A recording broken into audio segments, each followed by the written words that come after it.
This is the Los Angeles Chargers 2026 season preview, and it opens with a puzzle about the market. The AFC West produced two double-digit win teams last season, and the win totals treated them in opposite ways. Denver got taxed for its close game luck, priced 4.5 wins below its record. The Chargers went 11-6 with a luck profile pointing the same direction, and got priced at 10.5, basically no tax at all. One of those two prices is wrong. Here's the strange part. The Chargers' price might be wrong and the Chargers might still be good at the same time. This team is the cleanest case in football of regression and improvement being on a collision course. Start with what was real, and be honest about how little of it was on offense. The defense was 7th in the league in expected points allowed per play. Tuli Tuipulotu broke out with 13 sacks. The unit took the ball away 22 times, 10th in football. That's the real spine of an 11-win season, because the offense, the Justin Herbert offense, the one with all the arm talent in the world, finished 25th in expected points per play and 26th in pass efficiency. It gave up 60 sacks, 5th most in the league. It converted red zone trips into touchdowns at the 30th best rate in football. Let that sink in. A playoff team whose passing game was bottom 7 by efficiency. And then there's the man in the middle of it, living a statistical double life. Herbert's completion percentage over expected was plus 3.3, 8th best among qualified starters, elite accuracy. While he was pressured on 36% of his dropbacks, the second highest rate in the NFL, he took 54 sacks that cost 301 yards, which is why his adjusted net yards per attempt ranked just 24th. Accurate passer, destroyed environment. And the environment has a specific explanation. The Chargers played essentially the whole season without both starting tackles.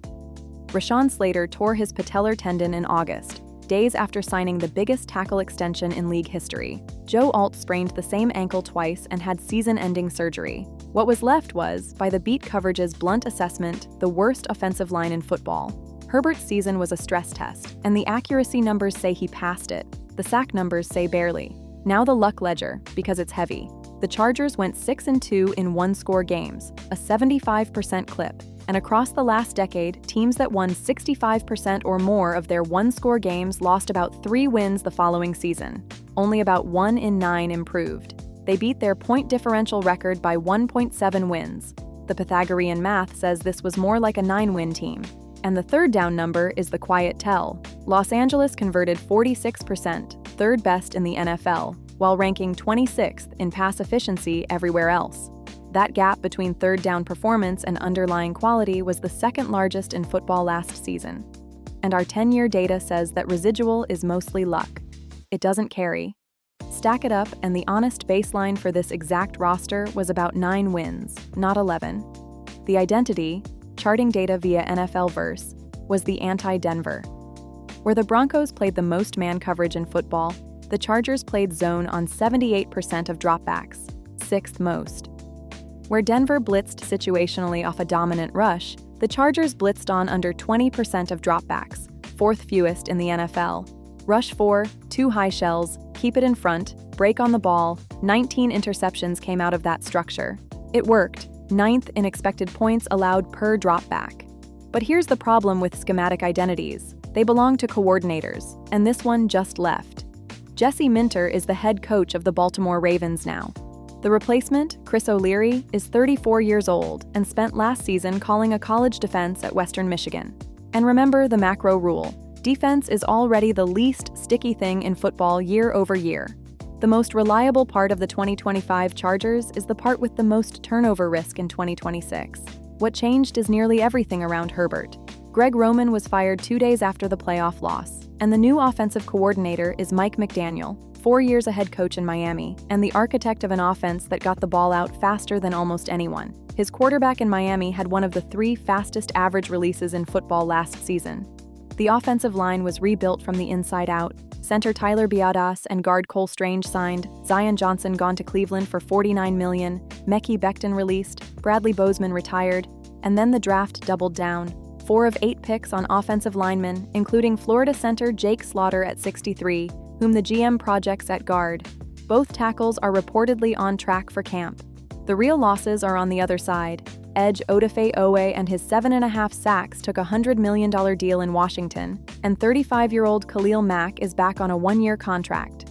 One more name in limbo, Keenan Allen, 81 catches, 777 yards last year, is still unsigned in July, and the front office says the door isn't closed while openly planning around the young receivers.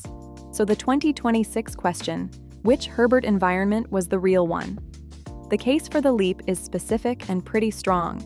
His accuracy survived the league's second highest pressure rate. His clean pocket efficiency ranked 10th.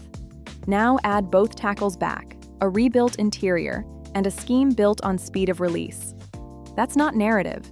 That's removing the one variable that provably wrecked the 2025 offense. But two honest counterweights. First, the sacks weren't all the line's fault. Herbert turned pressure into sacks on nearly a quarter of his pressured dropbacks. For scale, Bo Nix's rate was about 1 in 8.